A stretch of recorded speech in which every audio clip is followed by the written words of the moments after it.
আসসালামু আলাইকুম বন্ধুরা, সবাই কেমন আছো? আশা করি সবাই ভালো আছো। আজকে আমি একটা রেসিপি নিয়ে এসেছি। কী নিয়ে এসেছি চলো আমি বলে দিই। আজকে আমি খিচড়া নিয়ে এসেছি। তো প্রথমে আমি ডালটা রেখে দিয়েছি, ছোলার ডাল। এখানটা আমি কুকারে নিয়ে নিয়েছি রিফাইন তেল। আমার এখানটায় তেলটা গরম হয়ে গেছে, আমি এখানটায় পেঁয়াজটা একে একে দিয়ে দিচ্ছি। খুবই সুন্দর রেসিপি আর খেতে দুর্দান্ত লাগে একটা। তো আপনারা অবশ্যই একবার ট্রাই করবেন। তো আমার স্টাইলে রানবেন তো খুবই ইজি লাগবে, আর আপনারা আপনাদের স্টাইলে রানবেন তো সেটাও ভালোই রান্না হবে। তো প্রথমে কিছুই না, তেলটা গরম হয়ে গিয়েছিলো, পেঁয়াজ দিয়ে দিয়েছিলাম একে একে। এই দেখুন আমার পেঁয়াজটা লাল লাল হয়ে গিয়েছে, ব্রাউন ব্রাউন। তো আমি ভাবছিলাম আর একটুখানি ফ্রাই করব। তো এখানটা আমি মাংস নিয়েছিলাম 1 কেজি। তো এই দেখুন মাংস পিসটা খুবই সুন্দর একটা সফট। তো আমি মাংসটা ধুয়ে দিয়ে পরিষ্কার করে রেখেছিলাম। আর এখানটা আমার চানাটা বয়েল হয়ে গেছে, ছোলার ডালটা ভালোভাবে বয়েল হয়ে গিয়েছে, তাই আমি দেখাচ্ছিলাম হাত থেকে। আর এখানটায় আমি চাল ভিজিয়ে রেখেছিলাম, সেটা দেখাচ্ছি। তো দেখুন আমার পেঁয়াজটা অনেকটাই ব্রাউনি ব্রাউনি হয়ে গিয়েছে। খিচুড়াতে যেহেতু বেরেস্তা পেঁয়াজে বলে না, ওটা আমি অল্প একটু তুলে রেখেছিলাম। আর এখানটা আমি একে একে মাংসগুলো সব অ্যাড করে ফেলছি।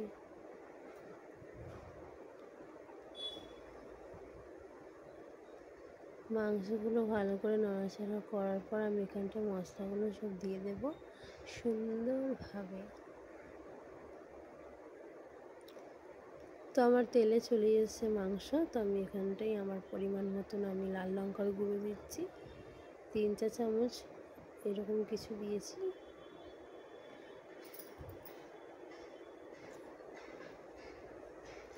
এখানে আদা রসুনের পেস্ট দিচ্ছি। আদাটা আপনাদের পরিমাণ মতন দেবেন, আমি আমার পরিমাণ মতন দিয়েছি।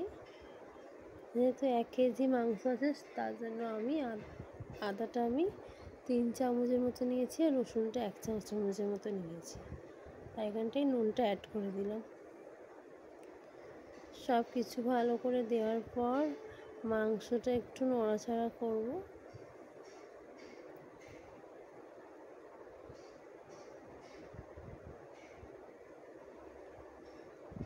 তারপরে শেষের দিকে আমি কি অ্যাড করব, দই।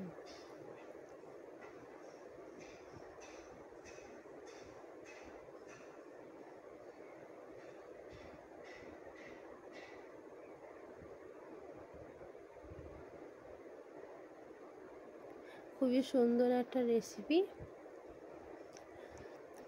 কালকে আমি পপি কিচেনের ব্যাপারে বলছিলাম, আর আজকে আমি বলবো আফরোজ কিচেন। আফরোজ কিচেনও খুব সুন্দর একটা রেসিপি রান্না করে, উনি একটু অনেক পরিষ্কার পরিচ্ছন্নতা। আমার খুব ভালো লাগে আফরোজ কিচেন। তো কার কার ভালো লাগে কমেন্টে জানাবেন। এই দেখুন আমি এখানে জল অ্যাড করে ফেলেছি, আর শেষের দিকে একটু দই দেব। আপনারা চাইলেন খোলা দইও একটা বিক্রি হয় না মিষ্টির দোকানে, সেটাও দিতে পারেন, আর এই প্যাকেট দইও দিতে পারেন। তো প্যাকেট দইটা একটু বেশি আমার ভালো লাগে, তাই আমি প্যাকেট দই দিলাম।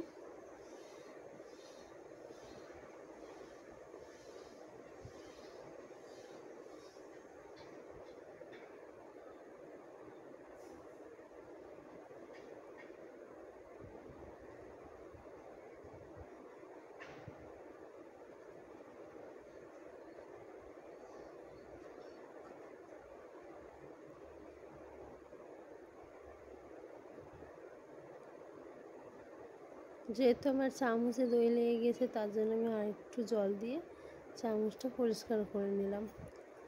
সব কিছু হয়ে গেছে রেডি। এখানটা আমি আলুটা রেডি করছিলাম।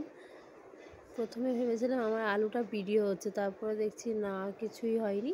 তাই আমি বলে দিচ্ছি আলুতে আমি কী কী নিয়েছি। রং নিয়েছি, জাফরান রং নিয়েছি, লাল লঙ্কার গুঁড়ো নিয়েছি, আর এখানে আদা রসুনের পেস্ট আর দই, আর পরিমাণ মতো নুন নিয়েছি। তো আমি এখানটায় জলটা দিয়ে দিচ্ছি পরিমাণ মতো।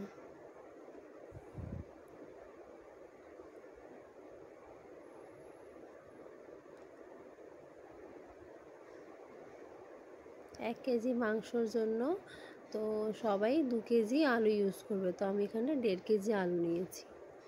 তো তো আমার মনে হচ্ছিলো রঙটা একটু কম কম, তার জন্য আর একটু রঙ দিয়ে দিলাম আলুতে। আলুটা আমি কুক করিনি তাড়াতাড়ি। এখানে দেখুন আমার মাংসটাও গলে গিয়েছে অনেকটা, খুবই সুন্দর। দেখুন তেলের উপরে চলে এসছে। অনেক সালান বেরিয়েছে, অনেক তেল। আমি শেষের দিকে তেলটা অনেকটা বার করে ফেলেছি, এক বাটি আমার তেল বেরিয়েছে। তো আপনারা এই তেলগুলো অ্যাভয়েড করবেন।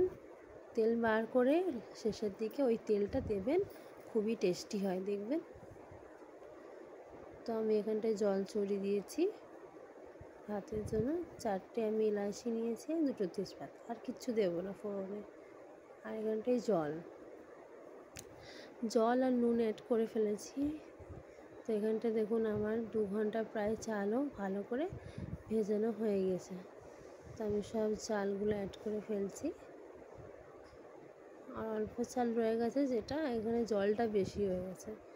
তো এবারে চালটাও আমি ঠিকভাবে দিয়ে দিয়েছিলাম। তো এখানটায় মাংসের হাঁড়িটা খুলে আমি আলুগুলো সব একে একে দিচ্ছিলাম। এই দেখুন এবারে সব কিছু তো রেডি হয়ে গেছে, এবারে ভাতটাও হয়ে এসছে। তো প্রথমে আমি এখানটায় মাওয়া দিয়েছি,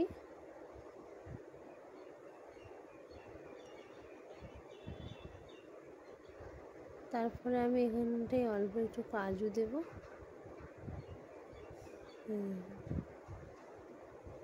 তারপর আমি এখানটায় গরম মশলা ছড়িয়ে দেব।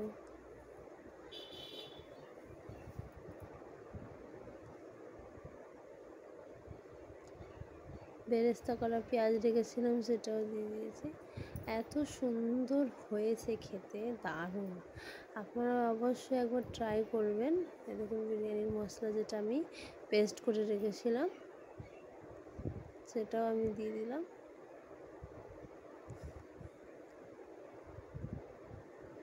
ভালো করে ছড়িয়ে দিয়ে দিচ্ছি। সব হয়ে গেল রেডি।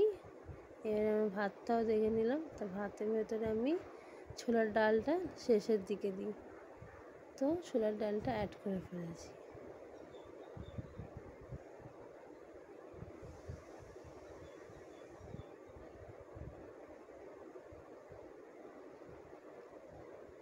তো এখানটায় ভাত কষানো হয়ে গেছিলো। তো আমি একে একে চাল আর দিয়েছি ছোলার ডালটা।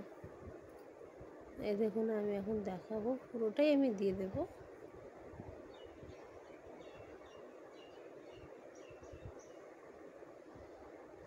দেখুন এটা হচ্ছে জাফরান রং, এটা জাফরান রং আর গোলাপ অল্প নিয়েছি।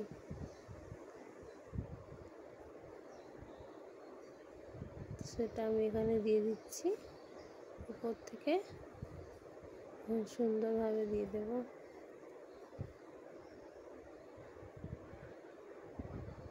অনেকটাই কালার এসছে, খুবই সুন্দর হয়েছে খেতে। Nice recipe. আমি ভাবতেই পারি না যে আমি এত সুন্দর রান্না করব। আপনারা অবশ্যই একবার ট্রাই করবেন। দেখুন যে সালানটা আমি রেখেছিলাম তেলটা, সেটা আমি উপর থেকে দিয়ে দিচ্ছি। মাংসর তেল দিলেই, মাংসতেই মানে বিরিয়ানিতে যে টেস্ট আসে না মাংসর তেল দিলে, আর আলাদা করে কোনো তেল দিইনি, ওই তেলটাই দিয়ে দিয়েছি। তারপর এখানটায় আমি ওই বেরেস্তা করা পেঁয়াজটা আবার দিয়ে দিলাম। আবার আমি এখানটায় মাওয়া দেব অল্প একটু। তারপর আমি এখানটা অ্যাড করব গরম মশলা।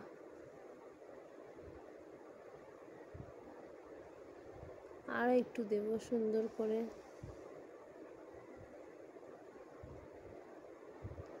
খুবই ইজি রেসিপি। আমার চ্যানেলে যারা নতুন আছে তাদেরকে অসংখ্য ধন্যবাদ জানাচ্ছি।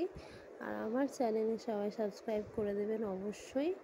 সবাইকে থ্যাংক ইউ সো মাচ জানাচ্ছি। শেষে আমি একটু আমুল ঘি সবসময় দিই, একটু টেস্টটা ভালো লাগবে, স্বাদটা থাকে না, খুবই সুন্দর খেতে লাগে। তো আমার রেসিপি রেডি। আমি দমে দিয়ে দিচ্ছি 10 মিনিট। মাশাআল্লাহ, আমার রেসিপি খুবই সুন্দর হয়েছে। আপনারা অবশ্যই